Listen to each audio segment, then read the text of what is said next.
Hello दोस्तों, तो कैसे हो आप लोग। तो हम लोग बिना समय बर्बाद किए हुए अपने इस प्यारे से वीडियो को शुरू करते हैं। तो आज की इस वीडियो में मैं आपको टॉप 3 बेस्ट डोंगवा या नॉवल मेरे हिसाब से जो टॉप 3 में आता है वो बताने वाला हूँ। अब दोस्तों देखो, जो तीनों की तीनों नॉवेल है ना जो मैंने चूज किया है वो अपने फैंडम में बहुत फेमस है। इतना फेमस है ना कि मतलब इसका जो पॉपुलैरिटी है ना तीनों का अलग ही लेवल पे है। और जो लास्ट वाला है वो तो शायद हो सकता है ज्यादा पॉपुलर ना हो, बहुत लोगों ने नहीं सुना इसके बारे में, लेकिन मेरे लिए वो बेस्ट है। और बहुत लोग जानते भी होंगे, कुछ लोग नहीं भी जानते होंगे, लेकिन मैं सोच लिया हूँ कि अब मैं इस नॉवल को उठाऊंगा। अब दोस्तों देखो, ये जो तीनों नॉवल है ना ये अपने जगह पे बहुत सही है। अब इन तीनों को आपस में कंपेयर मत करना और फिर फैन वॉर मत शुरू करना।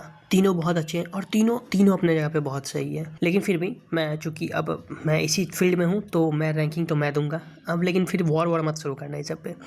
अब शुरू करते हैं। अब दोस्तों देखो, जो थर्ड रैंक पे है वो है लॉर्ड द मिस्ट्रीज। अब प्रैक्टिकली हम लोग बात करते हैं तो लॉर्ड द मिस्ट्रीज कुछ दिनों पहले या कुछ महीनों पहले ही रिलीज हुआ है और ये रिलीज होते के साथ ही बहुत भयानक नाम बना चुका है अपना। अभी शायद तुम लोग को ना पता हो, लेकिन ये बहुत ज्यादा फेमस है और ये आज से नहीं सालों से फेमस है। जियान नॉवेल्स में ये बिग 3 में गिना जाता है। वन ऑफ द बिग 3 है ये नॉवेल। हालांकि मेरे को ये पता है कि जब तक इसका डोंगवा रिलीज नहीं हुआ था तो बहुत लोगों को इसके बारे में पता भी नहीं था। अब देखो, एक चीज यहाँ गौर करने वाला बात है ना कि जो इसका पहला सीजन आया ना, जो कि कुछ एपिसोड्स का था, वो तुमको देख के और सब डोंगवा जैसा कन्विक्शन फील नहीं हुआ होगा। अब देखो, ये इस सेंस में कि जैसे देखो और डोंगवा या फिर खास करके रहने के इमॉर्टल को पकड़ते हैं तो उसमें क्या दिखाते थे कि पहला सीजन अंत होते होते तक हीरो का स्ट्रगल दिखाया जाता है और सीजन अंत हो रहा होगा ना उसके आसपास दिखाया जाता है कि हीरो का पावर अवेकन हो चुका है, हीरो अपना पावर गेन कर लिया है और अब वो स्लॉटर में जाना शुरू करता है और हर तरफ जहां जाता है पेलते जाता है दुश्मन को। तो टेक्निकली लॉर्ड द मिस्ट्रीज इस पैटर्न को फॉलो नहीं करता और इस तरह नहीं दिखाता है कि यार अब तो सीजन खत्म हो रहा है तो हीरो मैसेकर करेगा हर तरफ। देखो, इस पैटर्न को लॉर्ड द मिस्ट्रीज नहीं फॉलो करता और थोड़ा सा रियलिज्म की ओर बढ़ता है। तो इसलिए मैं बोलूंगा ना कि लॉर्ड द मिस्ट्रीज को तुम लोग यार नॉर्मल डोंगवा की तरह मत जज करना। लॉर्ड द मिस्ट्रीज को इस तरह तुम कंपेयर मत करो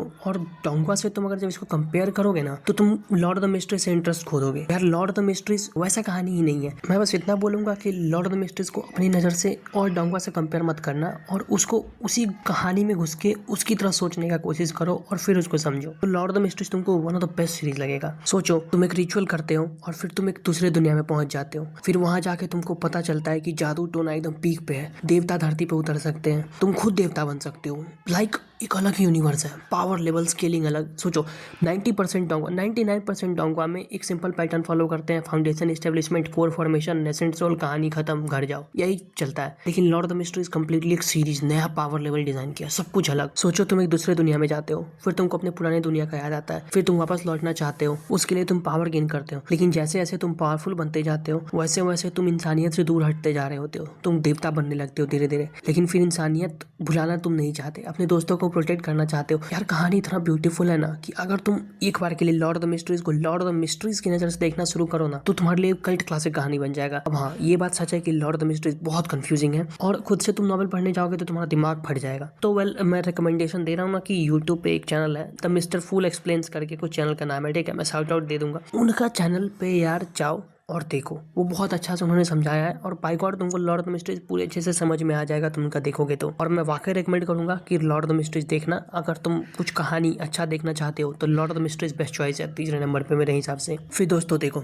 दूसरा नंबर पे मेरा फेवरेट सालों तक रहा, अभी भी है, लेकिन अब शायद टॉप पे नहीं है, लेकिन हाँ देखो, RI रेनेगेड इमॉर्टल। अब मेरे लिए ये कहानी बहुत इंपॉर्टेंट, बहुत प्यारा और शायद सबसे बेस्ट में से एक आता है। अब रेनेगेड इमॉर्टल को किसी इंट्रोडक्शन का जरूरत नहीं है, अभी शायद पूरा का पूरा डोंगवा इंडस्ट्री में सबसे ऊपर बैठा हुआ है रेनेगेड इमॉर्टल और एकदम अनडिस्प्यूटेड किंग है भाई। अभी कोई और डोंगवा है ही नहीं इसके कंपटीशन में। रेनेगेड इमॉर्टल का कहानी बताने का कोई मतलब नहीं है क्योंकि इसको यार वाकई कोई इंट्रोडक्शन का जरूरत नहीं है। लेकिन फिर भी अगर कोई डोंगवा देखना चाहता है तो रेनेगेड इमॉर्टल बेस्ट चॉइस है, जो कि चल रहा है कंटिन्यूअसली कहानी और इसको तुम मिस नहीं कर सकते, कोई मतलब ही नहीं है। मतलब even though renegade immortal big 3 novels में नहीं आता है, लेकिन फिर भी इसका कहानी में इतना कन्विक्शन है ना कि यार एकदम चुम्बेश्वर कहानी है, कोई वर्ड ही नहीं है। सोचो, वांग लिन एक कैरेक्टर जो कि एक मॉर्टल था, नॉर्मल इंसान, वहां से वो कल्टिवेशन शुरू करता है और हेवन को डिफाई करना शुरू करता है। उसका सिर्फ एकमात्र सोलो पर्पस अपनी वाइफ को जिंदा करना, उसके लिए पूरा हेवंस को ट्रम्पल कर देना, दुनिया को जला देना, सिर्फ और सिर्फ अपनी वाइफ को जिंदा करने के लिए। भाई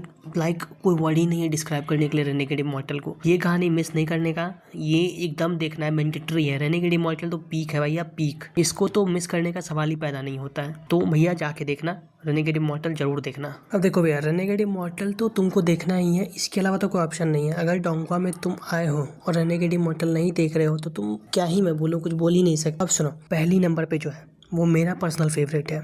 आज तक मैंने जितने भी नॉवेल्स या डोंगवा या सीरीज या एनिमे कुछ भी देखा हो ना, उस सबसे एक स्टेज ऊपर पे ये बैठा हुआ है और मेरे लिए पर्सनल मेरा फेवरेट है। और बहुत लोग हो सकता है जो जिसका फेवरेट हो। अब ये पर्सनली पता है डोंगवा में, या सॉरी, इसका आज तक कभी डोंगवा आया ही नहीं है, सिर्फ इसका नॉवेल ही आया है। और पता है नॉवेल भी इनकम्प्लीट है इसका। अब पता है नॉवेल इसका इसलिए इनकम्प्लीट है ना, क्योंकि ये इतना तमाचा मारा ना पूरा दुनिया को अपने फिलोसफी से कि दुनिया बर्दाश्त नहीं कर पाया इसका तमाचा को, और इवेंचुअली गवर्नमेंट को आके इस नॉवेल को बीच में ही बंद करना पड़ा। अभी देखो वो जो चाइनीज चिंगचोंग है वो साला इसको बंद करवा दिया। अभी यार पता है ये नॉवेल इतना पीक है ना कि इसको कोई वर्ड है ही नहीं भाई डिस्क्राइब करने के लिए। ये सीधा पीक है, पीक। अभी देखो जिस नॉवेल की मैं बात कर रहा हूँ उसका नाम है रेवरेंड इंसैनिटी, सेकंड आ रहा है, इसको भी कहते हैं। और ये रेवरेंड इंसैनिटी नाम का नॉवेल, इसमें मानवा भी बन रहा है अभी, और थोड़ा ही चैप्टर बस अभी तक आया है मानवा का। और नॉवेल भी इसका एक्चुअल इनकम्प्लीट है। तुम सोचो एक कहानी जो इनकम्प्लीट हो लेकिन उसके बाद भी टॉप 3 में आता हो, और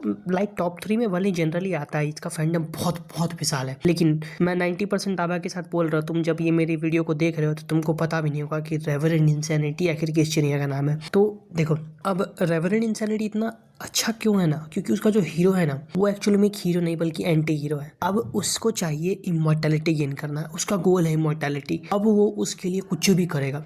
अभी एक जनरल मैं तुमको पर्सपेक्टिव से बताता हूँ। हम लोग डोंगवा देखते हैं, अभी दोस्तों देखो हम लोग जो जनरल डोंगवा देखते हैं वहाँ पे हीरो का एक बॉटम लाइन होता है कि हीरो जानता है कि वो दुश्मन को मारता है, लेकिन उसका एक बॉटम लाइन है कि हाँ वो इसके नीचे नहीं जाएगा। लेकिन जो रेवरेंड इंसैनिटी का एंटायर हीरो है ना अपना भाई, इसका कोई बॉटम लाइन ही नहीं है। इसको इमॉर्टल बनना है, और इमॉर्टल बनने के लिए ये कुछ भी करेगा, कुछ भी मतलब कुछ भी। चाहे बच्चा को जलाना हो, चाहे एक छोटी सी प्यारी सी लड़की को जिंदा भालू से खिला देना हो, या चाहे hundreds of millions of people को खुलेआम बिना रीजन के मार देना हो। इसका फिलॉसफी था ना कि जो इसके खिलाफ जाएगा वो उसको मार देगा, चाहे वो एक इंसान हो, 2 इंसान हो, 3 इंसान हो, या पूरा दुनिया हो, सबको मार देगा। इसके दिल में कोई प्यार था नहीं भाई। मतलब तुम अगर आज तक कभी सोचते होगे ना कि देखो तुम कभी सोचते होगे ना कि एक ऐसा हीरो हो जो कि जिसको कोई मतलब ही ना हो, लड़का लड़की प्यार मोहब्बत, इसको उसको सिर्फ गोल चाहिए, ओनली फोकस ऑन गोल, वो बंदा ये है। तुमको एक बार भी पूरा सीरीज में कहीं नहीं देखने मिलेगा कि कोई लड़की आए जिस पे इसका दिल आ गया, फिर वो लड़की का मदद करने लगा। कोई एक प्यारी सी सुंदर सी लड़की इसको मिली, थोड़ा बातचीत की, फिर उसके बाद बोली प्लीज मेरा हेल्प कर दो ना बाबू, फिर उसके बाद बाबू एकदम कुत्ता की तरफ पीछे चला गया और हेल्प करने लगा, उसके लिए पूरा दुनिया से लड़ रहा है। ऐसा नहीं है इधर राजा, इधर ऐसा है अगर ज्यादा लड़की चोंचू तो सबसे पहला काम ये करेगा कि उसको मार देगा, उसी वक्त मार देगा। जैसे ही इसको लगता है ना कि इसके अंदर फीलिंग्स हल्का हल्का जग रहा है, उसी वक्त खत्म कर देता है लड़की। तुम बस इतना समझो कि रेवरेंड इंसैनिटी पढ़ना है तुमको, और रेवरेंड इंसैनिटी पीक है। आज तक रेवरेंड इंसैनिटी को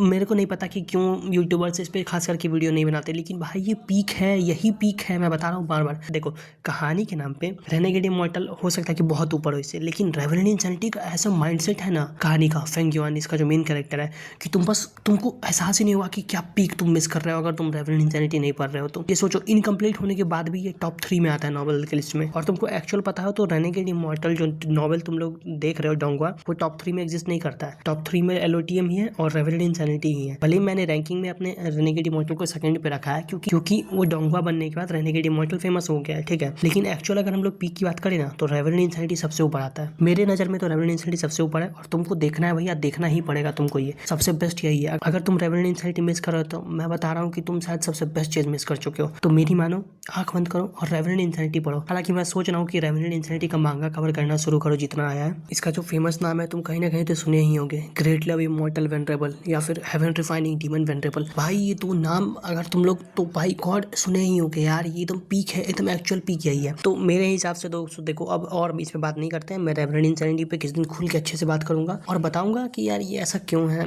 मैं बात करूंगा, ठीक है, रेवरेंड इंसैनिटी पे अच्छे से। देखो नॉर्मल रेवरेंड इंसैनिटी तो कभी भी एनिमेट नहीं हुआ है, लेकिन इसका बहुत सारा फैन एनिमेशन वर्जन इधर उधर मिल जाता है। एक छोटा सा फैन एनिमेशन वर्जन मैं तुमको यहाँ पे दिखा देता हूँ, ठीक है। In my youth, I knew the hardships of the world, yet I still aspire to soar above the clouds. A journey of cold winds and uncertainty, a lone traveler experiencing a life of ups and downs. a heart of steel forged from countless setbacks, a lifetime of effort to forge one sword. Today, my sword aims beyond the clouds, refined goo, refined human, refined heaven.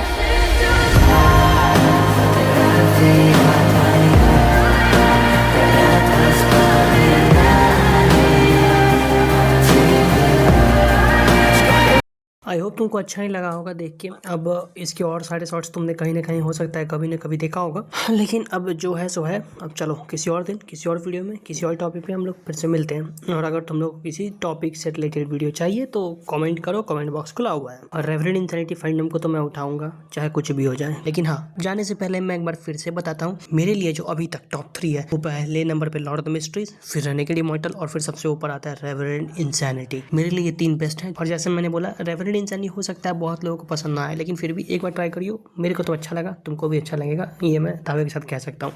चलो bye, किसी और दिन किसी और video में मिलते हैं।